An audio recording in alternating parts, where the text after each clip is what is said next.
well-dressed with his beautiful brown wool coat and fancy pants. He looked like he's... Them be the ones. Them be the ones. The ones that just all professional with suits and ties and shit. Them be the ones that they be doing all the bad work. You know what I'm saying? I wouldn't trust that shit. That's because they look good. They don't mean they good people.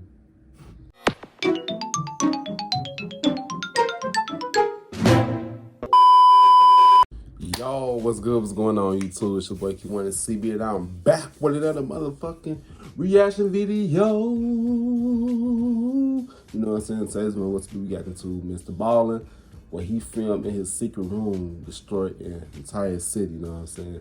Some of you guys want me to react to some more Mrballen's videos because y'all, most of the OGs who been on my channel, they know I used to react to Mrballen. He got some good ass content. I love reacting to Mrballen's content, you know what I'm saying? Shout out to the person, the people that told me to react to this. Shout out to y'all, shout out to y'all, shout out to y'all. Like, if you didn't give a thumbs up, you don't give a thumbs down. Kind of why I mean, okay, you just too, you know what I'm saying? Yes, people squad. Let's get straight into this video. Let's get it. Grab your snaps, grab the people that you could watch my video. It's about to be a bang. I forgot to say that. Let's get into this video. Comes out of China, and it is a brutal story. There's just no way to tell it without being sort of graphic. So with that in mind, this is definitely a mature audiences only type of story. That said, it is a fascinating story, and the ending is something that very few of you are going to see coming. It's going to feel kind of predictable throughout most of the story, and then it's like the end completely changes your impression of the story. But before we get into that story, if you're a fan of the strange, dark, and mysterious delivered in story format, then you come to the right place, because that's all we do, and we upload once a week. So if that's of interest to you, please offer to power wash the like button's house, but be sure you set the machine all the way up so you blow off their shingles and blast all their paint off, and then you just leave. Just leave it as is. Also, please subscribe to our channel and turn on all notifications so you don't miss any of our weekly uploads. Okay, let's get into today's story.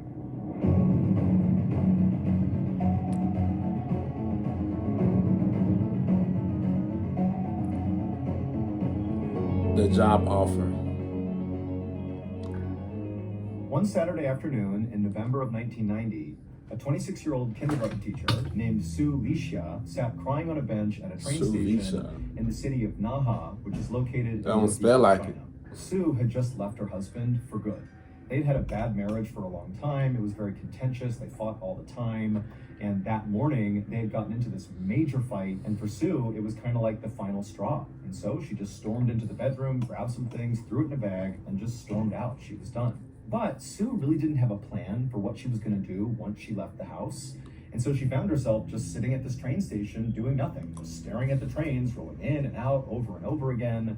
And as she sat there, again, not knowing what she's going to do, she suddenly took stock of the fact that very few people were getting on and off of these trains.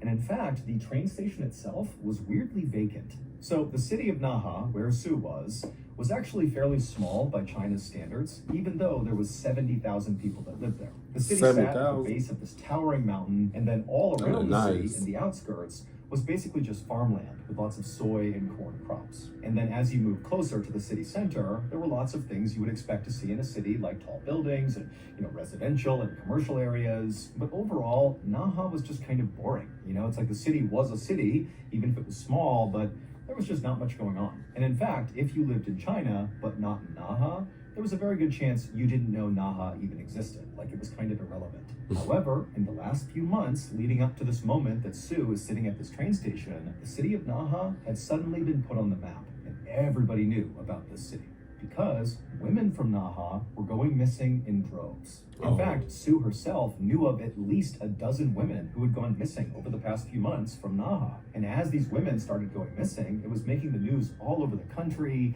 and women who lived in Naha were acutely aware of the risks of being out alone, in fear that somebody was going to come snatch them up and take them away. In fact, every time Su would go to work, she would make sure she would walk with other women, like in pairs, to ensure safety. I mean, this was a really scary time if you were a woman living in Naha. However, the caveat to the missing women was all of them, to this point, when Su was sitting at the train station, had been sex workers. And Su, she thought, in virtue of not being a sex worker and instead being a kindergarten teacher, that somehow she was not actually that vulnerable to being snatched up or, whatever was happening to these women, she just felt like it wouldn't happen to her. But now, as Sue sat at this train station, which again was eerily quiet and vacant, she couldn't help but feel like she had made a bad decision being here. She felt like she could easily become the next woman who went missing from Naha. And so Sue began to think, maybe I should just go back home. Oh, shit. So it was basically like they human trafficking girls and stuff, you know what I'm saying? Sex trafficking girls. Oh, shit. And they just escorting them out to different places to do shit. Damn. And how the fuck did she get there, though? Y'all know Mrballen always had an interesting way of telling stories. I just love when he tells stories, you know what I'm saying? That's his video. I patched things up with my husband, mostly for her safety, just to go back inside her home and be safe again. But before she could stand up to do that, she noticed on the other end of the platform this man who was exceptionally well-dressed with this beautiful brown wool coat and fancy pants. He looked like he's... Them be the ones. Them be the ones. The ones that dress all professional with suits and ties and shit. Them be the ones that they be doing all the bad work. You know what I'm saying? I wouldn't trust that shit. That's because they look good. They don't mean they good people. That's his video. Straight out of a fashion magazine, he came up onto the train platform, and without saying a word, he walked slowly down the platform all the way to where Sue was, and he reached into his pocket, and he held out a tissue to her, because he saw she was crying. And Sue, she's looking up at the sky, and again, there's nobody else here, and she's very much on edge, and she doesn't know what to do. I mean, it was already creepy that this place was vacant, but it's even stranger to have a random man come up to her and try to initiate some sort of... Nah, that's some drugs from that tissue. It just felt drugs. wrong and weird and very suspicious. They want her But as Sue stared at this guy, trying to figure out what his angle was, she could see that he had kind of kept himself standing back from her, kind of a respectful distance, not trying to crowd her out. And he was looking at her with a very sympathetic look on his face, and he's holding this tissue out, and he said to her, "Are you okay?" And he hands the tissue again, like, "Please take it." And there was just something about this guy that felt very sincere, and Sue kind of let her guard down, and she accepted the tissue and wiped the tears from her eyes. She didn't say anything, and then this guy, he said, "Hey, do you mind if I sit with you?"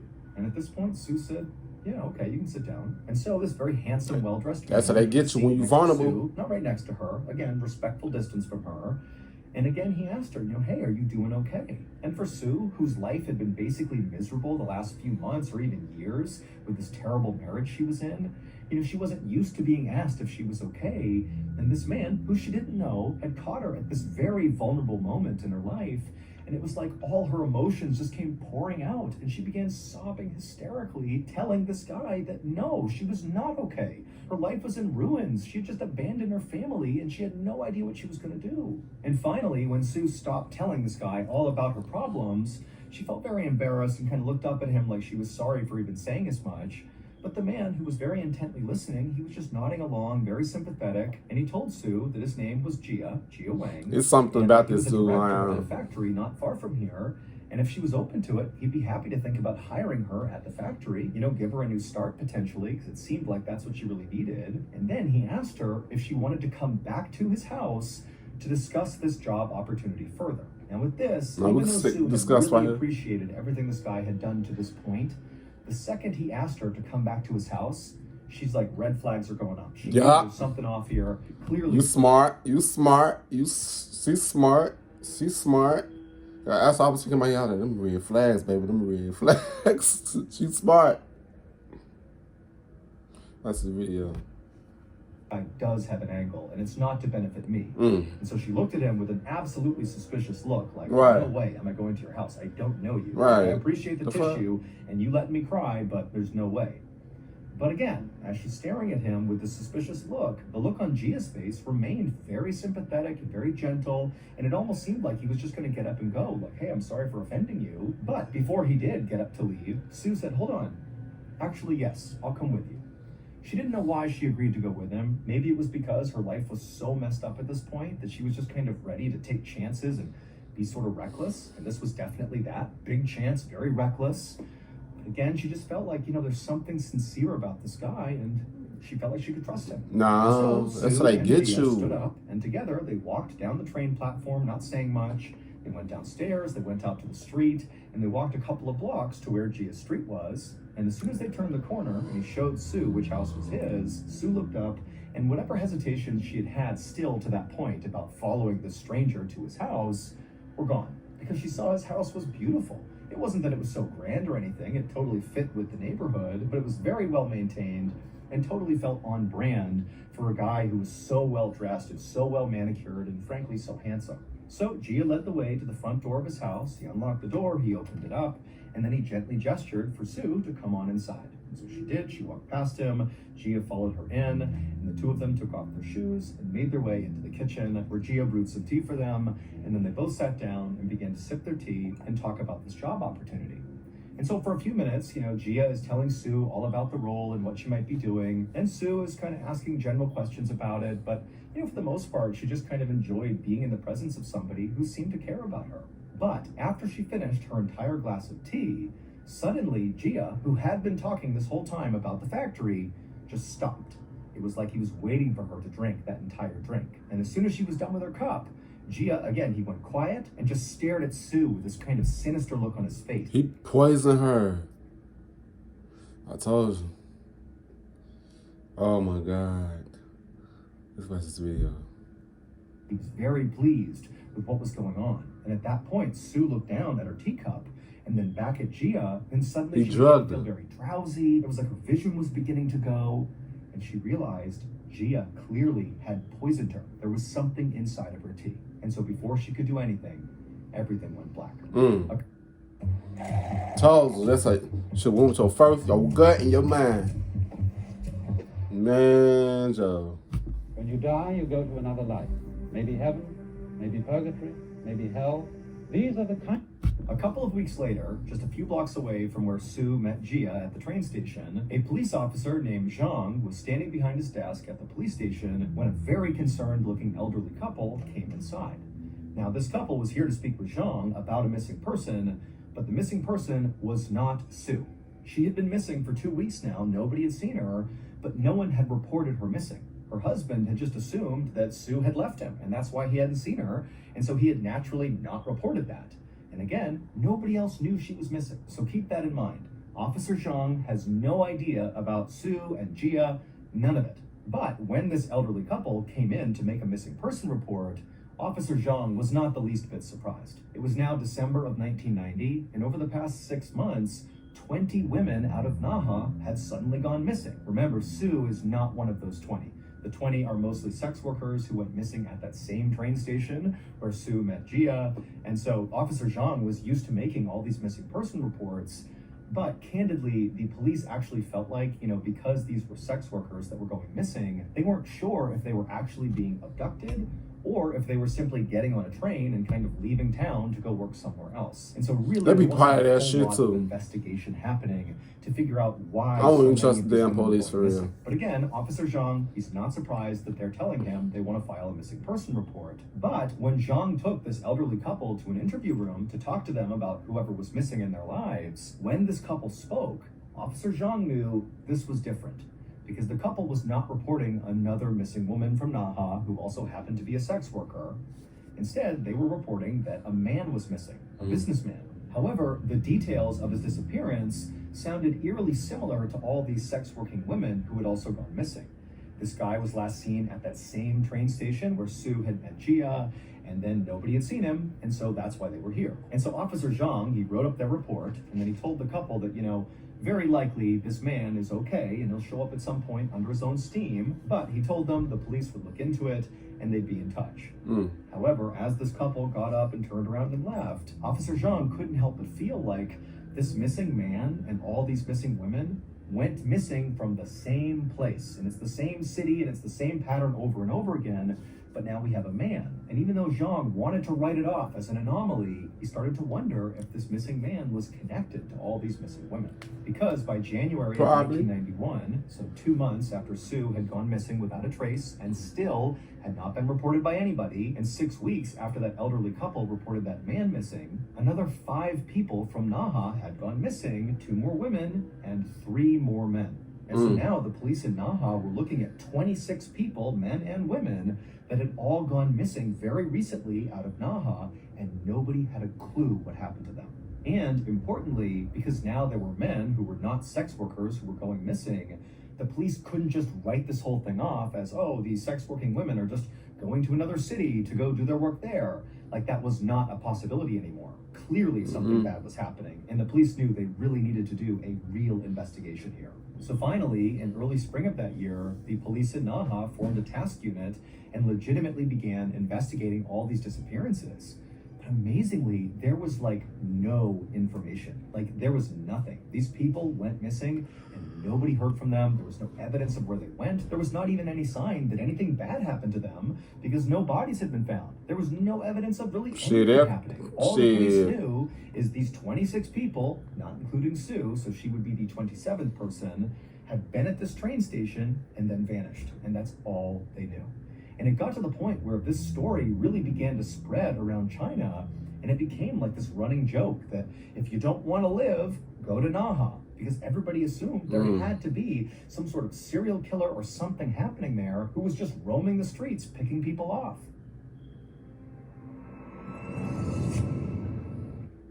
Time for me to get set up for therapy, and I use this room as my office. But the desk is over here, and so... Thank you to BetterHelp for sponsoring today's video. I have a highly addictive personality, and in my life, it's been both a blessing and...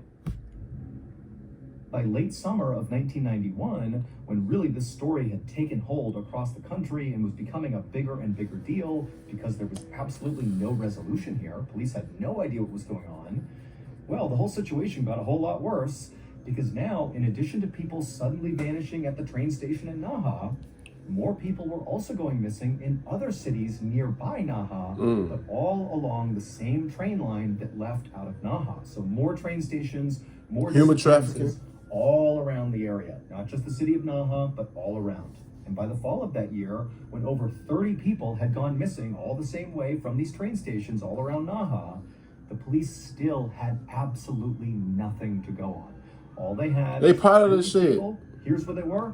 They vanished. We got nothing else. No bodies, no evidence, nothing.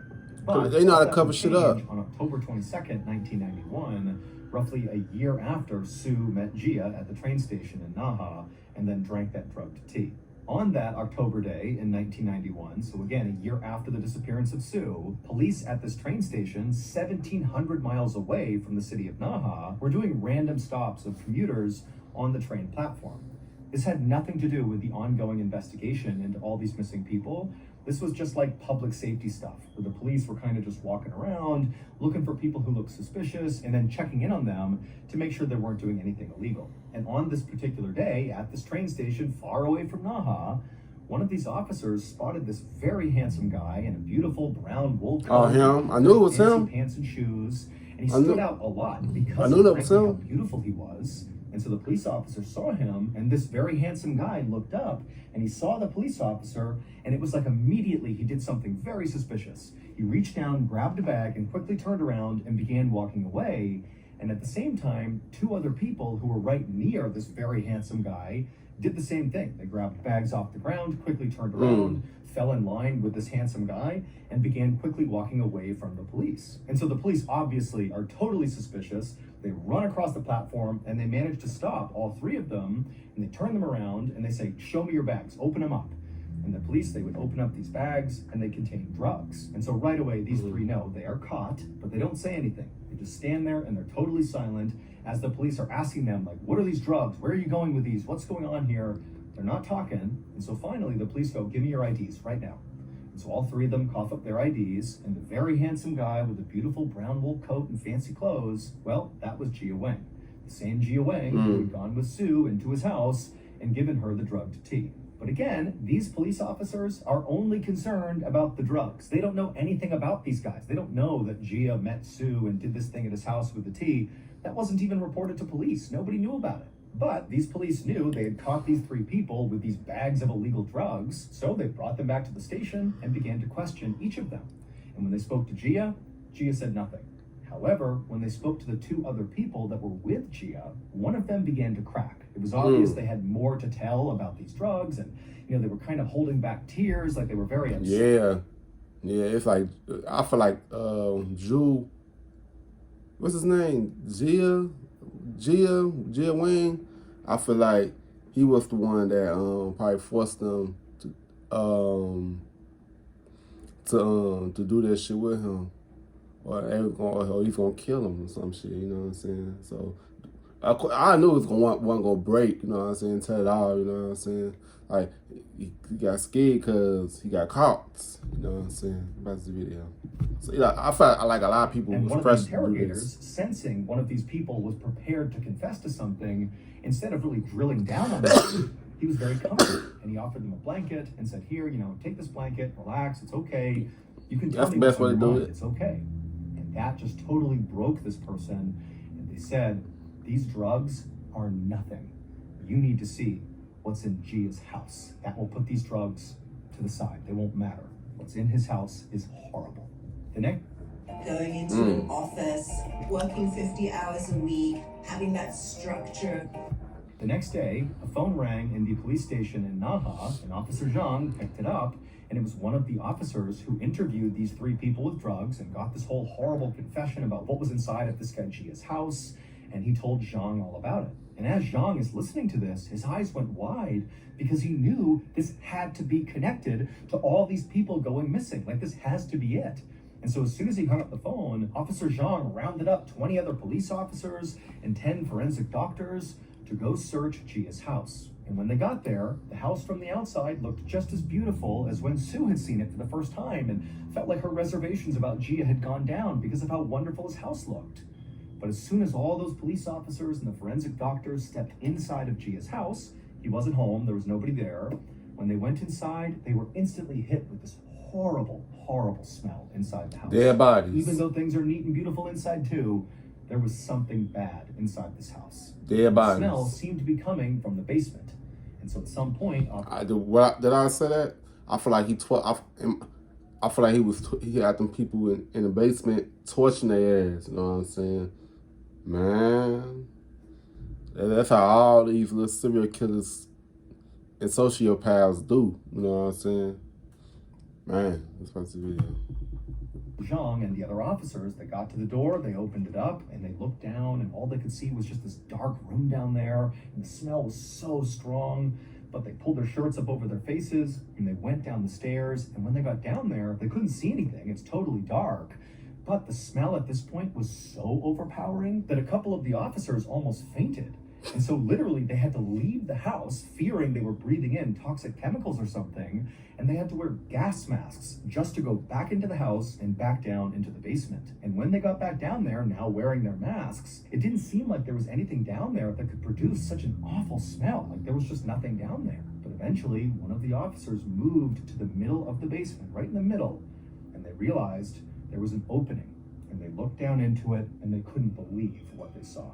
And at the same time, somebody upstairs made an equally horrifying discovery, because they discovered a videotape, a VHS cassette, that contained this horrible footage that effectively explained what was going on inside of that pit in the basement. But to understand that, we need to go back a year to when Sue met Gia at the train station. She went back to his house, drank the drug tea, and blacked out. After Sue drank that tea, she didn't die. Gia did not kill her. Instead, she woke up a few hours later being totally confused, and she was immediately hit by this horrible smell, but it was totally pitch black. She can't see anything, and she began feeling her hands around her, and she felt stone everywhere she touched, and eventually she realized she was in what felt like the bottom of a well. But it wasn't water she was standing in. She was standing in something that almost felt like jelly. And she began kind of touching it to figure out what it was. She could not tell, but she couldn't help but feel like the things around her were kind of moving, like they were alive. And then suddenly a lid that clearly sat atop of this pit began to slide over above her. And so suddenly light was coming down into this pit. And at first, Sue looked up and she didn't see anything. But then she looked down and realized what was all around her. It was people, dead people, and potentially even half alive people that were just stuck into this big pit. They were all kind of decaying or, slowly dying or whatever it was. And she's just standing amongst it all. And then she looks up and she sees it's Gia, the beautiful man who had brought her here. He's standing up there looking down at her with a smile on his face. And Sue immediately pleads with him to please spare me, don't kill me. And Gia, he looks down at her kind of inquisitively, and he says, if I lift you out of there, will you do anything I tell you to do? And Sue said, yes, I'll do anything. Just get me out of here, please. And so Gia, he reached down, he grabbed Sue, and he pulled her up and out of this pit inside of this basement. I heard about Randy first. You've always been the good looking ones. We want to be crazy sociopaths. Ladies, gentlemen, watch out. You can be pretty men, pretty women out here. A few days later, Sue was back at the train station where she had met Gia for the first time, but this time she was alone, and she walked up onto that train platform with no intention of riding a train. Instead, as soon as she got up there, she began looking around, and then she spotted a businessman who was sitting on a bench.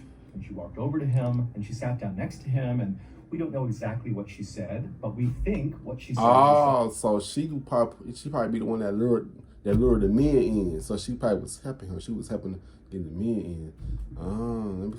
But that's my prediction. That's the video. Maybe sexually suggestive or something along those lines, and she's holding his shoulders and touching his hand. She doesn't know this man, and this man is very caught off guard by this, but he's kind of going along with it. And before long, she takes this businessman's hand, they stand up, and they walk out of the train station down to the street, and they make their way a couple blocks over to Gia's house. And when they get there, Sue leads into the front door, she opens it up, she brings the man inside, the door shuts, they take their shoes off, and Sue leads this man into the kitchen where Gia is waiting with a wire between each hand. And as soon as this businessman walked into the kitchen, Gia pounced on him, wrapped the wire around his neck, and held it until the man passed out, and then he released the wire. And then Gia and Sue took this man, they lifted him up, and they carried him down into the basement and laid him out on the floor. So he's not in the pit, he's just out in the middle of the basement floor. Then Gia stepped away, picked up a video camera, turned it on, and began to film. He was filming the man on the ground, and also Sue. And Sue, she knew what to do. She was going to do anything she was told to do. So she climbed on top of this still very much alive businessman who's just been knocked unconscious, and she straddles him, so she's looking down at his head. And she picks up a knife, and she holds it in front of her, and then she looks up at Gia, who at this point has zoomed the camera in. She can hear the sound, the mechanics inside of the camera, as it's zooming in on what she's about to do. And then she raises the knife over her head and drives it into this man's chest. The video that Gia shot of Sue murdering this man was the video police found on the first floor of the house shortly after police had found this horrible pit in Gia's basement. It would turn out that Gia Wang was absolutely the serial killer who was responsible for all these people going missing from the train station. He would abduct them just like he did Sue, and he would bring them to his house, and then he would do horrible, horrible things to them, and eventually he would chuck their bodies into this pit. And so when he abducted Sue, he actually thought that when he drugged her, that he had killed her, and he had chucked her into the pit, believing she was dead. But when Sue had woken up inside of that pit, when he opened it up and looked down, and there she was, fully alive, he had an idea. Well, why don't I turn Sue into a murderer like me? She can help me. And so that was the condition of her being pulled out of this pit. So makes sense. She killed everybody in murdering people, and she agreed to do it. And so the reason the profile of victims changed from sex working women to random men is because those are the people that Sue went after. She began targeting men. And so when that's why I just said. That's why I just said. Yep. Yeah. I just see my prediction was right. I think that's why. Yep. Elderly couple came in and reported to Officer Zhang that a man was missing.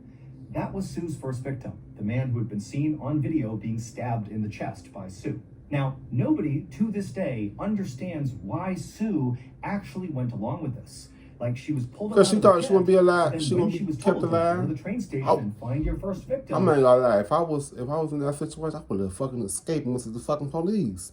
Like, come on now. The fuck? And he said we've been locked up. Like, people didn't even think. Where's this video? It's unclear why she didn't just go to the police. Right. Hey, there's a serial killer, Gia. Here's his house. Right. Where he is. Right. Go get him. Right. For some reason, she just did what he said. Right. Come on now. He was not the only person who was brought into this murdering scheme. He managed to convince 3 other people, including his ex-wife, to also commit murders for him. And all 3 of those people also had ample opportunity to flee and tell police, but they didn't. All of these people just did what Gia wanted without asking any questions. It was like he had absolute control over these people. Right. That is, until that day in October of 1991, when those police officers doing a public safety check spotted Gia along with 2 accomplices fleeing with drugs. They stopped them and they got them back to the station, and one of his accomplices finally broke and told the truth. And the person who told the truth, the accomplice who broke, was Sue. She was there with him at the train station. Nobody knew she was missing, and she was the one who, when offered a blanket and was told, But now she forgot to jail for murder. She came clean. Ultimately, it was this police officer's kindness that broke her. In Gia's basement, inside of that horrible pit, right in the middle of it, were 42 bodies. Damn. 24 women and 18 men. In the end, Gia and all 4 of his forced accomplices, including Sue, were sentenced to death. And they were executed on January 24th, 1992. Today, the city of Naha is still just as infamous as it was in the 90s when these murders took place. And in fact, the nickname for Naha is now just Bandit City to reflect what happened there.